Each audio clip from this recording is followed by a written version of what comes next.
কুটিমুটি ডাক্তারেও মেঘর দিনও আলাদা একটা ভালো লাগা কাজ করতো, বুঝছই নি? খুব বেশি দোয়া করতাম, হয়তো আল্লাহ বেশ করে মেঘ দেরো আল্লাহ, তোর স্কুলে যাওয়া লাগতো না। কিন্তু রে ভাই, সকাল থেকে মেঘ আরম্ভর বন্ধর নাম কথা নাই, কিন্তু যখন স্কুলের টাইম আইলো মেঘ বন্ধ। এখন তো তুমি স্কুলে যাওয়াও লাগবো, না গেলে উপায় নাই। মন খারাপ করে স্কুলে গেলা, স্কুলে যাওয়ার পরে হলাই না বা স্কুলে যাওয়ার পরে স্যারে ইয়ে ক্লাসের নামুন ডাকে, ভাই মাতিও না, না মাতিব অফিস আনি।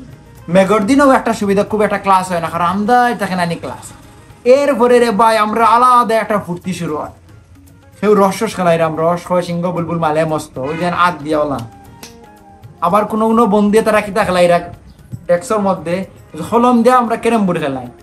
আর ফুরিন দেরে ভাই দুম গফ নালে মাতার, তারা কোনো খেলিরুন নাই, তারা কিতা যে গফরের তারাও জানে। আলাদা একটা মজা লাগতো। এরপরে তো ভাই নির্ধারিত সময় স্কুল ছুটি হইলো, বাড়িতে এলাম।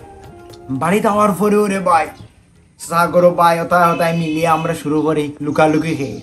আলাদা একটা মজা লাগে লুকালুকি খেয়ে, কিতা বুঝলে আনি কুকু বা আলাদা একটা মজা লাগতো। এরপরে রে ভাই আর তো করতাম আমরা হুদও শাক্তি লইয়া গেলে মেঘর মাঝে বার হইতাম। আর খালি বার হইতে লেট হয়, গাইলে খাওয়া লেট না, দেখলে আইনি দেখলে এই মেঘর মাঝে বার তা বুড়িব, আবার এই ঘরের ভিতরে হামাই গেল। এরপরে রে ভাই আর একটা মজার খানি হইতে হইলো অজমি ফাঁকু দিয়া রে ভাই। ফাঁকু তো বুঝলাই কিতা বুঝছে নো, যে মরসর গুলা দিয়া অজমিয়া খাওয়াত কি পরিমাণ মজা লাগতো, যারা খাইছে এরা বলা দিতে জানে। তো ফাঁকু দিয়ে আমরা মরিচ দিয়ে খাইলাম। এরপরে মেঘর দিন আর একটা মজার জিনিস হইতে রে ভাই, ডাইল দিয়ে পেঁয়াজি বানাইতা। আমরা অনেক আবার বড় হইতাম, এখন আমার লব পড়ে যেন তো মজা লাগতো রে ভাই, খাইতে আলাদা একটা মজা লাগতো। এরপরে আমরা একটা করতাম মেঘর দিন খাতা উড়িয়ে ঘুমাইতাম। এক শীত শীত বাবা ছিলানি, আলাদা একটা মজা লাগতো, ঘুমাইতাম। কি পরিমাণ মজা লাগতো রে ভাই, তা না হইলেও বুঝানি যাইত না। এরপরে আমরা একটা জিনিস করতাম, আমরা যারা বেটাইন আছি মানে ফুয়াইন, আমরা খেলার যেতাম মাঠো, ফুটবল খেয়ে রইতো বুঝছই নি ভাই। আর মেঘরও আছে, মেঘর মাঝে ফেঁকে বুকে একবারে শেষ, আলাদা একটা মজা লাগতো।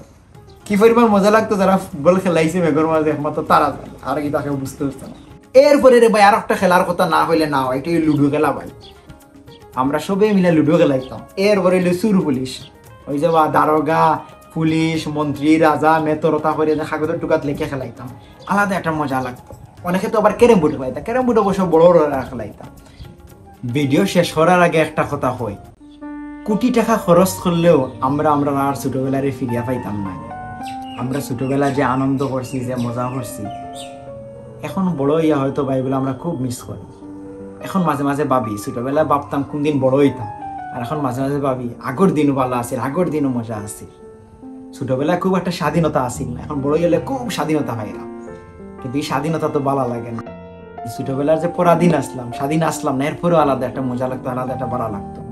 খুব মিস করি আমরা ছোটবেলারে। ভালো থাকুক ছোটবেলা, ভালো থাকুক শৈশব, ভালো থাকুক আপনারা। আসসালামু আলাইকুম।